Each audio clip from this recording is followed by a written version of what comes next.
Alors, pourquoi s'intéresser à la lumière? On veut valider un modèle d'atome. Et en particulier, dans l'atome, on veut s'intéresser aux électrons et à leur énergie. Il faut donc trouver une source d'énergie, et quelle source d'énergie plus simple peut-on trouver que la lumière? C'est ce que les physiciens ont pensé, et c'est la raison pour laquelle ils se sont intéressés à la lumière. Alors, la lumière, vous en connaissez déjà un premier aspect, c'est son aspect ondulatoire. Vous l'avez vu au lycée, la lumière est une onde, on peut la diffracter, c'est-à-dire on peut faire en sorte qu'elle ne se propage plus en ligne droite, par exemple en la faisant passer au travers d'une fente suffisamment étroite. Ce phénomène de diffraction a été connu très tôt, dès le XIXe siècle.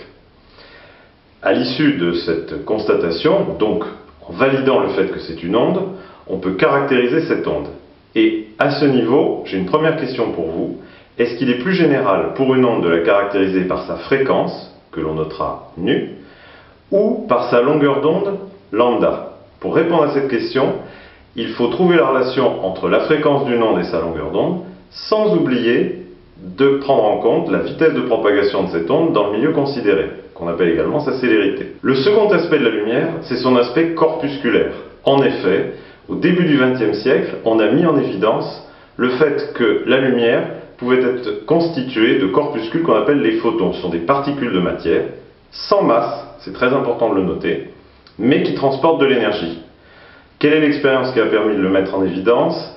C'est le fait de dévier un faisceau lumineux par un faisceau d'électrons.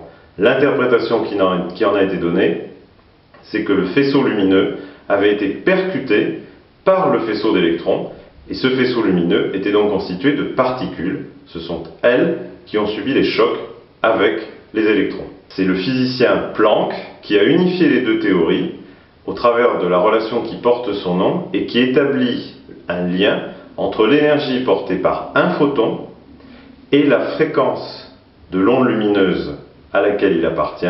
L'énergie de ce photon est égale au produit d'une constante que l'on a appelée constante de Planck et de la fréquence de l'onde.